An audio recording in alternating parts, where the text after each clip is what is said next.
Pero minsan sinabi lang sa bibig, tinanggap lang sa bibig, pero hindi sa puso. Pero kapag tinanggap hanggang puso, no, iba ang dating. Okay? So, yun yung mga natural person na sinasabi.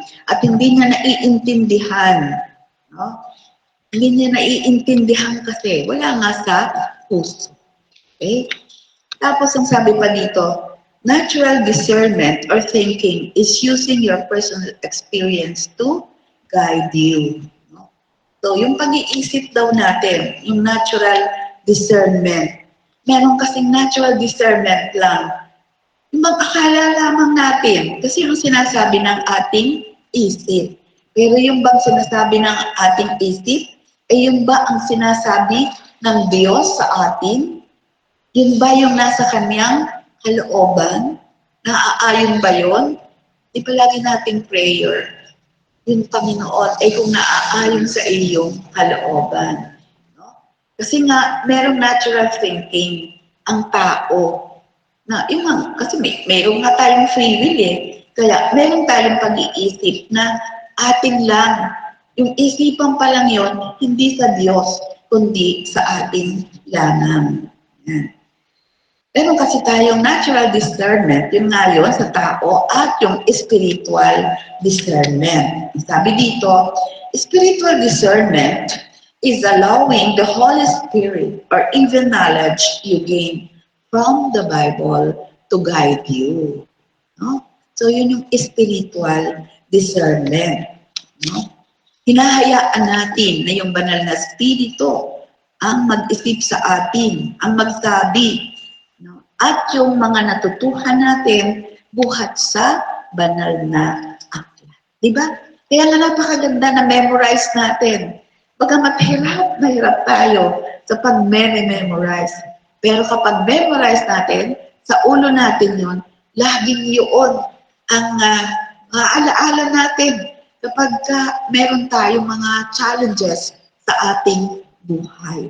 Diba yung paulit-ulit na mga naririnig natin, yun lagi yung ating naaalala. Kaya bagamat hindi, sabihin parang hindi masyadong tinatanggap na kumbaga doon sa ating mga anak, paulit-ulit. Para tayong sirang plaka. Hindi yata usong plaka ngayon kasi, no? Para tayong sirang plaka na paulit-ulit. Kaya parang natutulig na yung mga anak natin dahil paulit-ulit yung ating paalaala.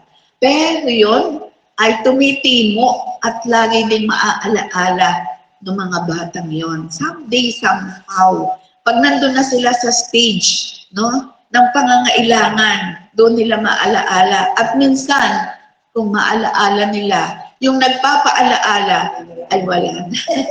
Diba? Yun lamang ang mahirap. Kaya sana yung mga bata nga natin, mga kabataan natin, no, habang buhay dapat.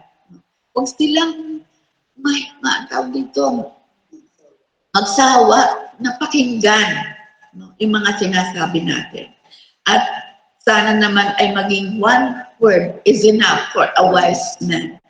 So dapat maging wise ang isang tao para sa isang sabi lamang ay maiintindihan, mauunawaan at mailalagay nga sa puso. Para pag dumating ang pagkakataon na kailangan gamitin, no, yung mga salitang yon, nandun pa rin sa kanyang puso at yun ang kanyang gagamitin. Good morning, Nanay.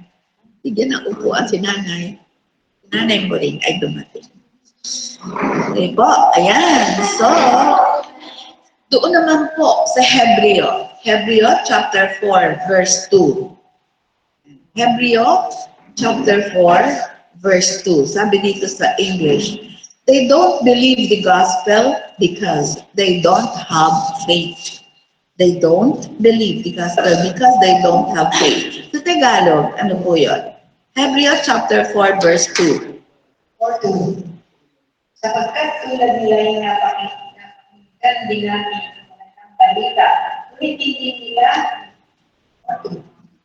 pinakinabangan ang balitang kanilang narinig dahil hindi nila ito tinanggap ng may pananampalataya. Ayan, di po ba ano? Narinig. Pero hindi nila tinanggap ng may pananampalataya. Sabi natin, pag tayo nananampalataya, dapat ay ating susundin. Hindi lamang tatanggapin kung hindi susundin. Bagamat sabi nga yung pananampalataya, naniniwala tayo sa mga hindi pa natin nakikita, wala pa sa atin. Pero yun, itinatanim na rin natin sa ating puso.